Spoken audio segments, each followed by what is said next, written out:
So Alex. Yes. Alex, let's talk about baseball. You and I took a trip recently. Yeah. You had probably one of the best ideas for Roanoke that I've heard in a long time. Enough to make me get out of my house and ride in the most uncomfortable Jeep I've ever ridden in. And I've ridden in a lot of uncomfortable Jeeps for 10 hours through a blizzard to go check it out. It was fun. Yeah. Could you maybe give us kind of a rundown of your ideas? What made me get in this uncomfortable Jeep and ride with Rachel through a blizzard? Yeah, sure. So back when Boston was first found, I kind of had the idea with the beginning of the book saying that fairy secrets come in twos. There's going to be pairs, you know, how JJP said bookends. So I just started thinking, well, if one's found in a baseball field, maybe another is. So I started looking at the rest of them that haven't been found with like baseball eyes, right? And the only one out of the rest that stuck out to me was Roanoke, because if you look on his shoulder, our right, his left, there's a giant baseball. What made you start looking at baseball besides the baseball and the?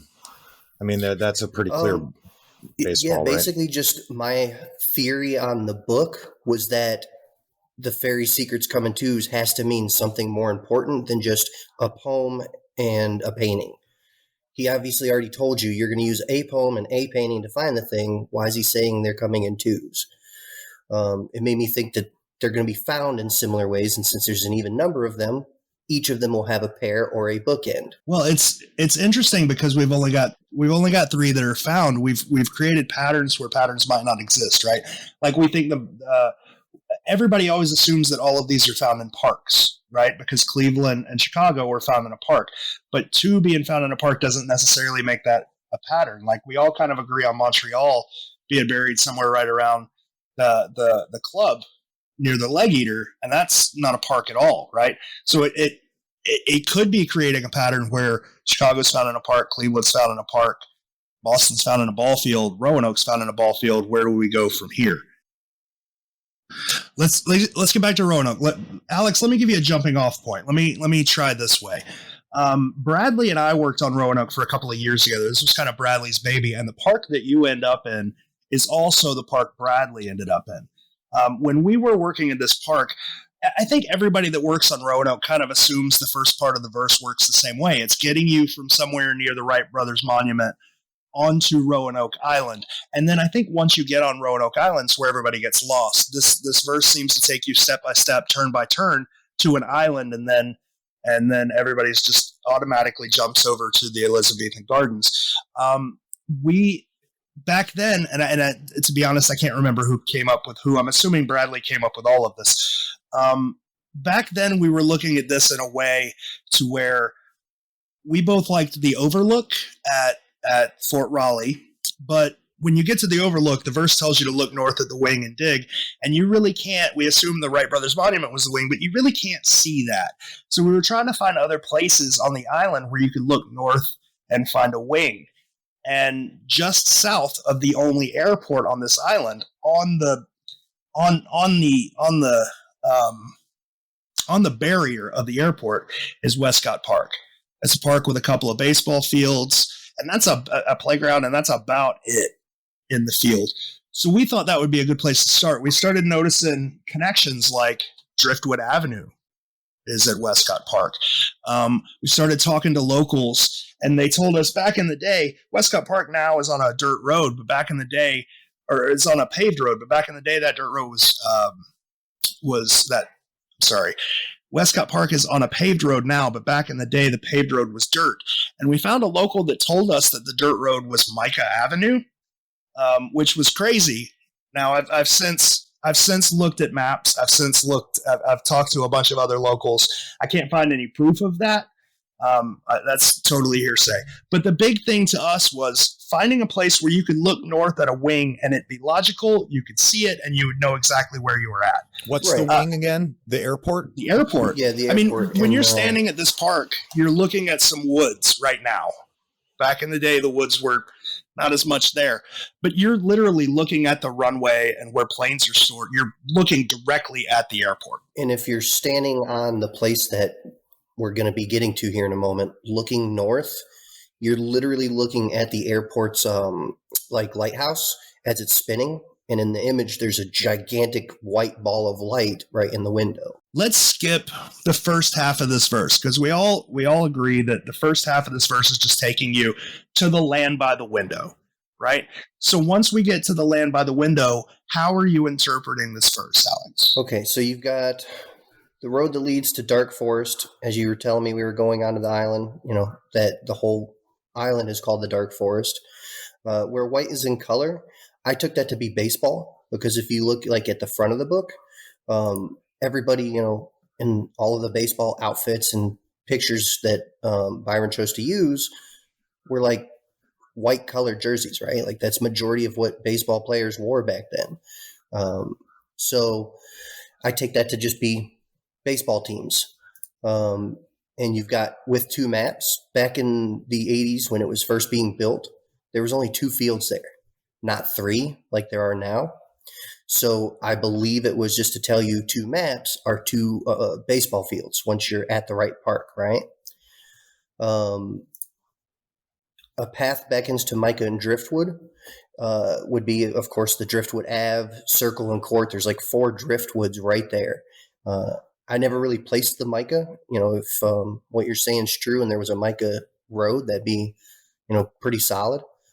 I think it's just like a giant walk straight to the park. First, he takes you onto the island. Then where do you go from there? You get to Driftwood. And once you're on the Driftwood Road going to the park, the road that the park is on looks like a giant spoon if you look at like a Google map or something. And in the painting, you've got a spoon with what people believe is like a green pea or something in it. I think that's just an indication of the treasure ground, right? Like he's taking you to a park that's literally in a Big Dipper shaped spoon. I kind of jumbled the puzzle around a little bit. I don't have a rhyme or reason. I take, once you get to the park, I take after circle and square to be the batter's circle and then the batter's box. So as you're walking into this park, you're going to find a ball field. It's with 2 maps. Which one do I choose? The one that's north at the wing. So the north of the 2 ball fields. He just kind of takes you to the park, then takes you to which field to use out of the 2. Then he takes you to the circle and the square. He's narrowing it down from Roanoke Island down to a ballpark, down to, okay, now you're in the batter's circle and the batter's box, which is a square. Under that last touched, but first seen standing. When you're playing baseball, the first place you're seen standing is at the home plate, ready to hit the ball. And the last thing you may touch if you score a home run would be home plate. So I think he's taking you from a giant island down to an exact 3-foot dig location. And it kind of makes sense, right? Because like we were talking about with the first part, it's basically giving you directions to travel a giant area, like past 2 Friends of Octave. Okay, there's 2 roads that pass 2 Friends of Octave. There's 2 roads that pass the Wright brothers. Which road do I take in December? Okay, that one. What do I do when I'm on this road? I'm traveling down this road. What do I do? Ride the Man of Oz. Okay, so either take that ferry or ride that bridge. What do I do when I get to the land near the window? You're going to Roanoke. What do I do when I get down there? I can either turn left or right. Go towards the dark forest. That's to the right. So this just giving you a little bit of information to get you to this spot kind of makes sense. And I think it's okay, like with Cleveland and in Chicago, to say like, I don't know. I don't know what some of these answers are. Some of them we just don't understand yet. In regards to this. Yes, I completely get that. And some of them you just don't need. So it's like you could sit and ponder about it, or you could just kind of, but it does seem like so you're saying that the verse is a little bit out of order. In my opinion, yeah. I mean, it takes you on a straight path to where you're supposed to go, but not in the correct order. You know what I mean? Like if I take circle and square to be the batter's circle and the batter's box, well, how am I already in a batter's circle and batter's box if I haven't even made it to the park yet? So I think there's some sort of play with which order the lines go in. You know, I don't know or have a rhyme or reason for why, but I just think that he's narrowing you down as easy as possible to get to a park. Once you're at the park, which field do you go to? The north one at the wing, and then he just narrows it down more and more until you're at the home plate. I think it was a good way of him doing, you know, the Croatoan tree that's there without it being the Croatoan tree, right? Like everybody's going to first obviously think, oh man, I'm on Roanoke. The last thing touched and the first thing standing is this tree, right? You know, he's trying to use a historical thing to get you to think like that, but not have anything to do with it at all. So a lot of times I like to focus on the verses because I feel like the verses are what trips people up, but not so much in this case. And I'll tell you why. A couple of years back, Kit said something on one of the Facebook groups. He said that when he was younger, he was talking to his dad about the Roanoke painting, and this is pretty common knowledge by now. He was talking to his dad about the Roanoke painting, and his dad was pretty upset because the Roanoke painting was the most image heavy of any of the paintings, and that the important parts of the painting, or the most important part of the painting, had been cut out for the book. Now, when he said that, we always assumed he means the outer part for outer bank. He means the part that sticks out for the Outer Banks. But recently, we've been looking at the paintings, and I've at least completely changed my mind. So let's talk a little bit about the painting. Alex, what are some of the more obvious things you see in this painting that leads you to these parks, or to this park specifically? So the way I look at this painting is I look at Boston and it next to each other, and I try to find similarities. So we know JJP said in the Boston painting, the witch's hair or woman's hair was supposed to, you know, symbolize a ball field. So if we take that shape to symbolize a ball field, I start looking for that shape in the Roanoke painting.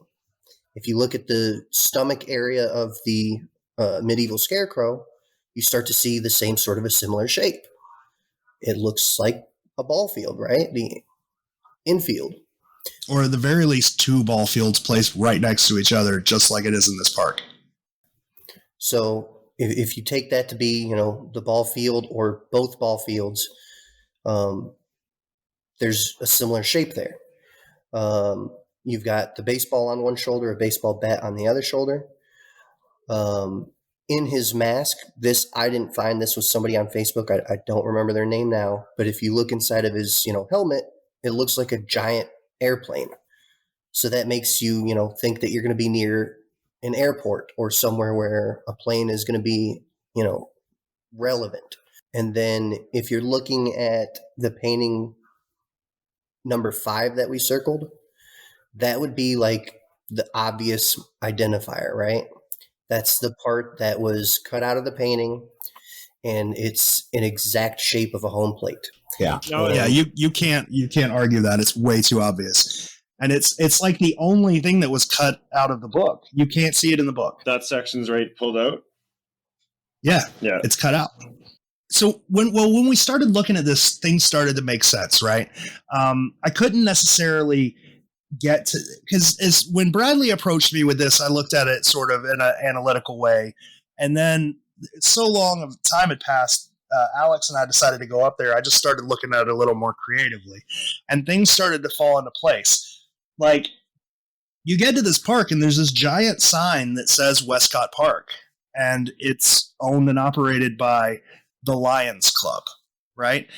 Got a Lions Club logo on it. It's got their name on it. It's huge. Somebody posted a picture of the sign from the 80s, which I'll put in the video here. It's very obvious this place is owned and controlled by the Lions Club. Now, there's been a part of this painting that we haven't been able to figure out for the longest time, which over on this, our left, this guy's right arm, is a giant mace, and below it, a sickle with a lion's head on it. And what's another word for a mace? A club, right? That seems like a creative way to tell me Lions Club. And if you pull up an image of the Lions Club logo and you just have the left side It's two lions facing opposite directions. If you just cover the one up, you've got the exact logo that's in the painting. It's undeniable when you're standing there at home plate looking at the club. There's a gigantic Lions Club logo there. It's just a personal idea. There's no validity behind that at all. You're just talking through stuff totally, and you don't have to have an answer for everything. I'm just kind of. So, like I said, with the road leading up to the ballpark, it's shaped like a Big Dipper. If you were to be on Google Maps, it looks like a spoon to me, with the ballpark being just to the bottom left of it. I just see that kind of telling you, hey, look for something that's shaped like a spoon, and the only thing in our area where we are at Westcott Park would be the road looking like a spoon or a little dipper. I mean, you're never going to get me away from Parapet Road on that spoon. Never. It's too perfect. What's that? The Parapet Road. It's the road that leads off to the just past the Elizabethan Gardens. It's 100% shaped like a spoon. In the spoon, there's a pear hanging from it in the painting. Like, you're never going to get me away from Parapet Road. But I think it's just as easy to turn around and say, like, this painting is descriptive. That, like, John Palancar has already said, this is one of the most descriptive paintings. And it could just be giving you stuff that's around here. Like, this is a tiny island. You need to orient yourself properly. If you're a kid looking at a map, assuming that you don't live on Roanoke Island and you've connected the immigration, you realize Roanoke is the first, British colony, the first English colony. So you're looking at a map for Roanoke. That Parapet Road that's pretty descriptive. That at least tells you you're on the proper island where you can start looking around. You see things like July and August, you connect that with Virginia Dare, you're on the island. I feel like it maybe is just giving you different ways to where if you're in a library somewhere trying to find this spot, looking at a map, you can find it with this painting. Yeah. And I mean, I like the rest of it just kind of like, what is better for under that which may be last touched or first seen standing? If you've got home plate in the image clear as day, there's nothing better. Like, you can't put me on a ball field. There's nothing on a ball field that describes better than home plate. There's just not. Yeah, it's the only place that you would want to be digging at that place. If you take that in conjunction with everything else baseball themed, the baseball and baseball bat, if it's correct, you look at the medieval scarecrow with his arms outstretched. What does an umpire do when you're safe at home plate? Puts his arms out, right? Safe. Now, what is a person in the outfield going to try to do if you hit a pop fly?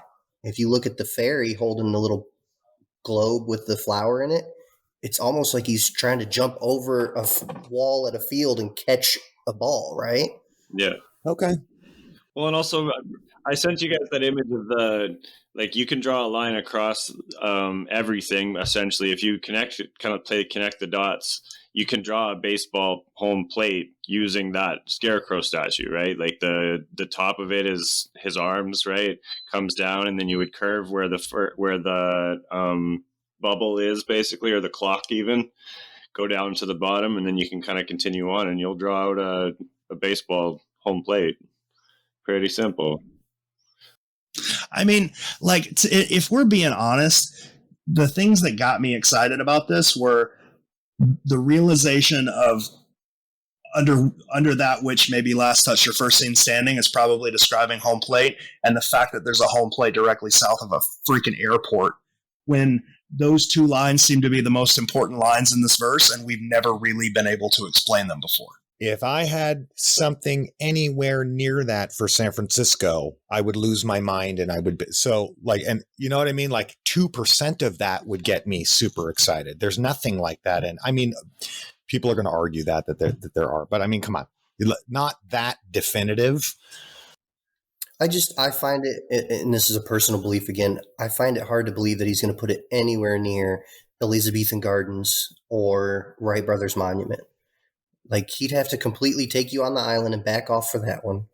Or why is he going to want these kids digging in, national parks? Like, it just seems counterintuitive to me. The most logical thing is, hey, dummy, walk to this baseball park. Hey, look, there's a Lions Club logo staring you in the face. Okay, you're on a ball field. walk the bases. It's the path that beckons, right? When you're in baseball, the whole path that beckons is walking your bases. So it just seems to like walk you straight to the park and to home plate. Yeah. I think like we're touching on a lot of things that we've talked about on Sunday Fun Days recently on how people read the verses, how people combine lines in the verses. And I think that's tripping us up a lot in this, where you have to sort of separate things. You have to read it in a different way. I love the A thing where the brackets come or the braces come together. It helps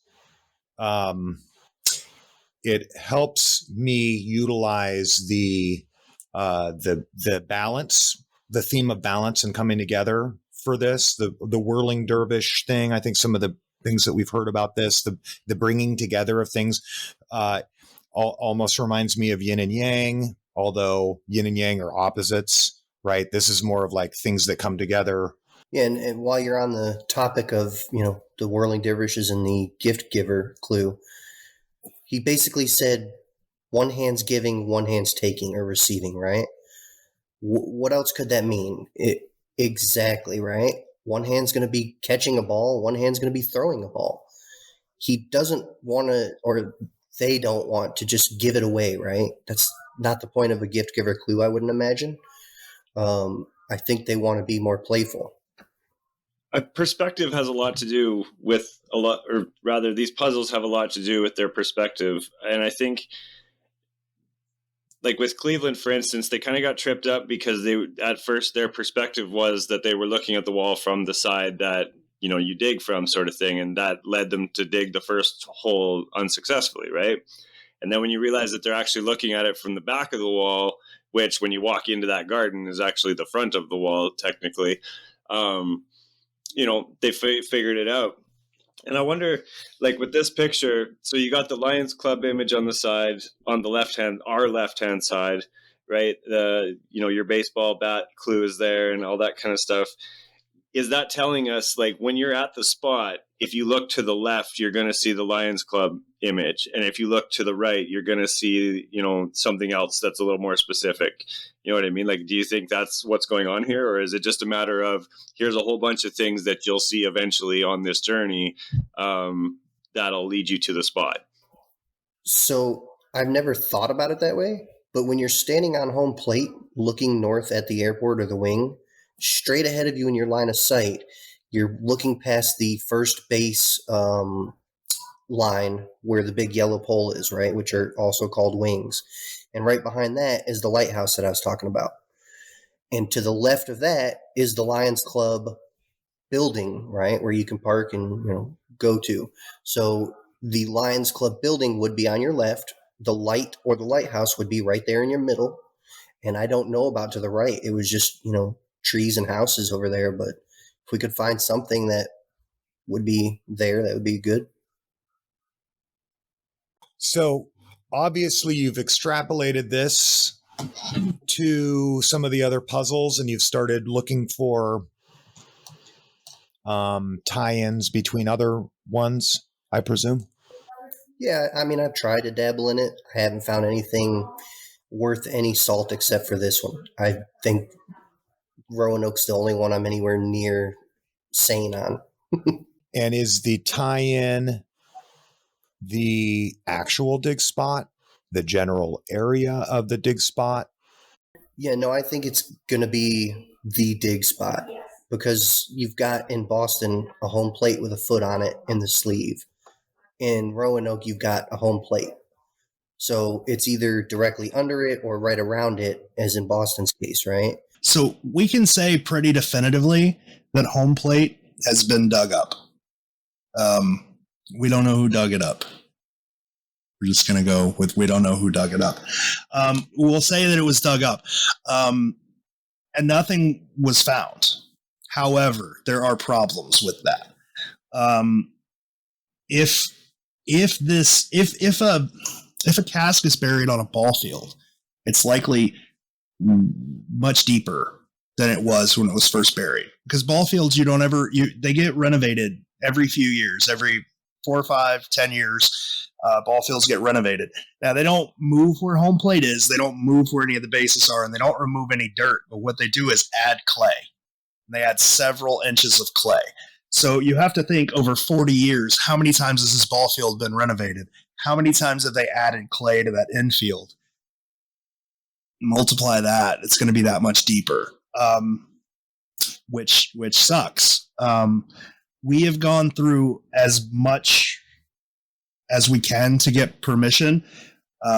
We got some kind of shady, not so great permission to dig once, but everybody else has just been flat no. Like the Lions Club's been no, the Parks Service has been no. So this is where we're left. Like we have no other options than just let it sit there. So I don't know. I like a lot of it. And actually, I think I told you, George, before that I came to my own conclusion at some point with maybe Last Touch or First Scene Standing. And I told you that I hated that I was getting back, that I was using another baseball term or metaphor or whatever you want to call it, but it was pretty compelling. And then I started actually Googling baseball fields there. It's where I left it. You and I talked about it, and you're like, that's very interesting that you should say that because X, Y, and Z. And I'm like, holy crap. So in general, I like it. There's a baseball on the shoulder, right? It's pretty obvious. It's pretty obviously a base. Like we can argue about a lot of things, but that baseball's pretty obvious. Home plate's pretty obvious. Lions Club, pretty damn obvious. If there were another Lions head, well, no, because Lion and Club. I do like the mace plus the head. So I don't hate it at all. And there's a lot to like about it. It's pretty much our second rebus that nobody's ever found, right? Instead of Milwaukee, you've got Lions Club. It's only a 2-piece rebus, but we've all been looking for a second rebus, right? I think George found that day. I think what I enjoy about this idea the most is that it feels complete. You know what I mean? Like so often we get parts of theories thrown at us and like, you know, what does this one thing in the image remind everybody of, or, you know, those kind of things. But this one, the way that you've laid it out, you know, if a person knows how to listen for it, right, it makes a lot of sense. Like it takes you from one place to another in a very fluent fashion. And I enjoy that a lot. Yeah, I think that's the only way he's going to get people to an exact spot, right? You're looking for like what, an 8-inch box? Like the only way he's going to get you to an exact spot is to narrow it down slowly. What do you guys think about July and August? I think that's the most popular time for baseball season. I don't. I mean, like it feels like such a cop out, but I don't really know. I feel like I don't know. My thing is there's so much in this island that's changed. Like this verse works in a very specific way. It seems to work in a very specific way in the beginning. And then it seems to work in a very specific way in the end. And it's the middle where we get lost. And it's if it works where it's like telling you to travel and then giving you a direction to turn in the first part of the verse, when we get lost is when we get onto Roanoke Island. Now, there's not a lot on Roanoke Island to tell you. There's not a lot of descriptive things on Roanoke Island, right? So things like after circle and square could be describing a business that's closed down, or it could be describing, you know, a thing that's been built over, or a sign that's been taken down, and we just don't know. But it's not a leap for me to assume that since the beginning of the verse works a certain way, the end of the verse works the exact same way, that the middle of the verse works that way too, but we don't have enough information to make it work anymore. Does that make sense? I mean, and I don't think we've got a lot of pictures. We got a lot of history of Fort Raleigh. We got a lot of histories and pictures of Elizabethan Gardens, but we don't have shit on Manteo, on the island itself. Like we don't have anything. It's one main road and we've got no historical photos. We got no pictures. We got no information on it. So it's not a leap for me to say that we just don't know yet. Yeah, the only solid thing that I've ever found on that park is if you go to my original post on Facebook, somebody, I forget who it was, posted a map drawing or the design plans for that park when it was being built in like the end of 81, beginning of 82. And it's just the two fields. And it's got like the exact measurements of what the field layout was going to be and everything. So it seems very apropos that Byron would want to place this on a new being built field. And after 40 years, you guys are the only ones that ever found this and have any potential. Well, I mean, other people have found it. I'm just kidding. Other people have found it. They just don't want to talk about it. I'm just farting around. Like this was, to be, if I'm being honest, Alex was probably the first one to bring it up. I tore through posts on Quest for Treasure and I tore through posts on Facebook, and I can't find anything about this park except for like November 21st and November 22nd of 2019, where Alex and Bradley were both basically talking about the exact same things. So it's weird. I don't know. Because you know where, and I ask about July and August because you know where that appears pretty clearly. Yes, and a couple of different places in Fort Raleigh. Mm-hmm. I mean, like, I'm not saying I don't still like Fort Raleigh. I'm just saying, like, I'm just saying. Yes. Is there a home Can you plate elaborate at for the Fort Raleigh? Canadian? No. Okay, so if you work this puzzle the conventional way, the way it's always worked, you enter into Fort Raleigh and you walk down a path that leads you to a monument that says July and August on it. Oh, okay. It's a Virginia Dare monument. Virginia Dare monument. The Virginia Dare. Okay, I get it's it. It's inscripted in a like a. Here's my double-edged sword, right? We can make a lot of stuff for this. Make a lot of stuff in the verse, especially the little middle section of the verse where we're confused at this other park. We can make a lot of the verse stuff work at Fort Raleigh, but we can't make a lot of the image stuff work there. And at Westcott Park, we can make a lot of the image stuff work there, and like half of the verse stuff. Does that make sense? So it's a double-edged sword. Is it correct? Who knows? Is it good? I think so. But I think it makes more sense that it's like, even like, especially when you consider that JJP said that this one is quite image descriptive, right? Like the picture describes a lot of stuff. You know, it would make sense that the correct spot would have more image connection or more connection to the image than, you know, the verse in this case. You know what I mean? I think it's very hard to refute a baseball, a home plate, you know, a lion and a club. When you have all those things together, I can't find anywhere else on Roanoke Island where you can use all of that. Has anyone ever put GPR over that thing? Yes. So I went down with the GPR for Bradley, and we GPR'd under home plate, and there was something there. There was a hit that was enough to where I gave the GPR back and gave the data to the guy that owns the GPR and to another friend of mine who owns the GPR.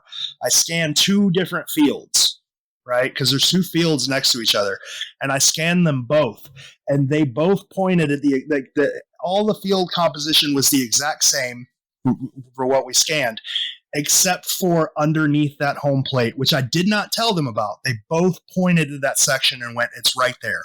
The problem is GPR uses a certain technology to read the ground, and I was scanning during a flood. So we have the depth reading was wrong. We have no idea how far down whatever it found was. So what it found was a void in the dirt with a square void in the dirt with something square inside of that void. That's about the correct shape width-wise for a Casque, but because of the depth thing, we're not really sure about the height. Holy shit! And dude. like I said, we're not sure how deep it looks about the right size of a Casque, and it has something inside of it. It was the clearest picture I've ever seen with a GPR. Do you still have that picture? I do. We wouldn't get rid of that. Come on now. And I'm not sharing it. Yeah. No, I'll share. I'll put it in the video. But it's crazy to me because, like I said, we know this has been dug. Neither one of us think it was dug deep enough. And I attribute that to the final ending of the verse, after everything else in the verse, he says, by dauntless and unconquerable, determination your goal. When I first started in on the baseball theory, I thought that was just a home run, right? Your goal in baseball is to hit a home run.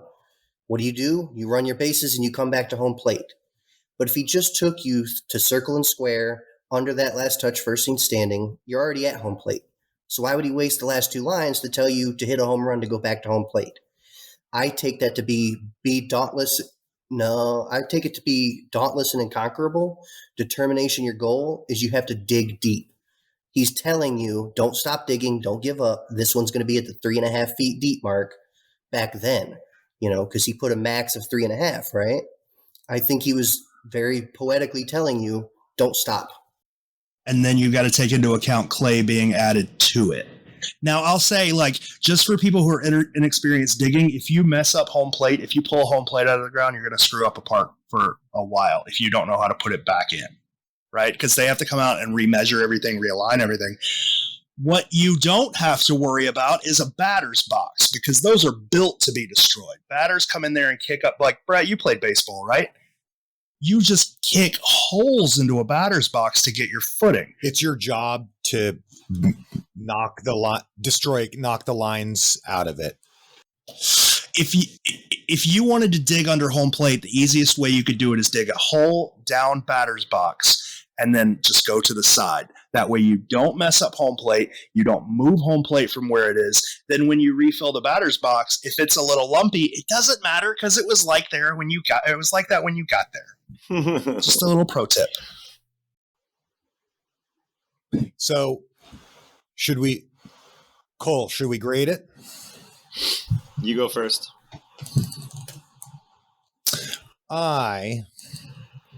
And if I'm grading on the curve of just stuff I've seen in the past 10 years. Yeah, that would be the curve. That's basically the curve. I'm going to give it a solid B. I think there's some things that are not quite connecting for me exactly, which is fine and great. I'm not criticizing it too much based on that, but there's more things that connect for me here than don't, I guess is the way that I could say it. And you're talking to a guy who from the outset was very anti another baseball field once the baseball thing got revealed with Boston. You know what I'm saying? So you're dealing with a guy who has a total, if you're going to talk to me about a baseball field, I will cut you off immediately. So take that for what it's worth. I selfishly want to grade this one with at least an A-, and I'll tell you why. Because I have this idea going in my notes lately that verses need to be so we've discussed earlier how the beginning of the verse and the end of the verse sort of work the same way, and the middle part is kind of foggy, right? And I'm of the opinion lately that these verses take place, certain sections of the verse take place when you're standing where you got to dig, right? Parts of the image sort of do the same thing, but what you're doing is it sort of backs me up in a sense, and that's why I said selfishly, right? Is that you're going from the start of the verse to the middle, and you kind of go from the end of the verse to the middle, and then when you're standing there under that which may be last touched or first seen standing, presumably is the casque, right? So of all the theory that I've read on this particular puzzle, because a lot of people, the image is awesome, and I think a lot of people really get attracted to it quickly. And of all the theories that I've read and stuff, this one is the most backed up, right, by everything. People, they'll make their theories and they'll just say this is this, this is this, but you've actually provided reasons why this is this. Remember I said before, I enjoyed this because it's complete, right? But yeah, I mean, at least an A-. I want to see that GPR stuff, because I mean, ultimately that is your backup without having to actually dig a hole, right? It's pretty convincing. So unfortunately, the people that we sent it to at the park it's incredibly wouldn't take convincing. a look at it. Yeah, I like it a lot. The thing I like about this is a lot of the newer members towards the Secret seem to take the information from the older members, and they'll take a location, they'll take a solve, and then they'll just pick a spot, and then they'll rearrange things or rearrange interpretations to match their spot somewhere sort of near the other stuff, just to change it a little bit and call it their own. But this looked at the puzzle differently. It was like, maybe it's not in this park. Maybe it's somewhere completely different. Maybe these things that we've always assumed to be concrete, to mean something concrete, means something completely different. And even looking at it differently, it still just makes sense. You know what would take it to a B+ for me is, you said there's a Driftwood Avenue, and you said that there might be a mica. Maybe. If you could confirm that. I tried really hard. If you could somehow figure that out, find an old timer there or something like that, that would, because the lines in the verse are a path beckons. So it's basically saying, look for streets to mica and driftwood. Yeah. So the road that leads to this is Harriet, again, with the Harriet Trail, but it's Harriet Street. Now, if these roads were all dirt, I could see back in the 80s, I could see turning at Harriet Street, that goes to Driftwood, that ends up being mica. Like Harriet Street, it doesn't really dead end, but it dead ends to a fork, and one of the forks is, if you fork off to the right, that's Driftwood, and the road they were saying is mica would be the one that forks off to the right. Now, I sat at I'm not from Roanoke. It takes me 10 hours to get there, so I can't do a lot of research. But I sat at the Historical Society. I sat at the library. I looked at maps. I looked at phone books. I couldn't find a mica road. The only thing I got was, dude was a cop, and he said that road used to be mica. Whether or not he was misremembering, I have no idea. You need somebody like Boss Hogg from the Dukes of Hazzard. In his Cadillac? Some dude like that. Yeah, with the horns on the front. You got to find... With Roscoe Pico train? Yeah. You got to find that guy, and he will tell you, that used to be mica. I remember it really clearly. Daisy Dukes. And where Daisy Dukes. He used to chase the Duke boys down. If you could get some Daisy Dukes on, I'd probably tell you a little bit more. I was already wearing Daisy Dukes. For you, George. Okay. No, this is good, guys. This is good. Okay. I think I can work with this. I'm going to end recording. Is that good with everybody?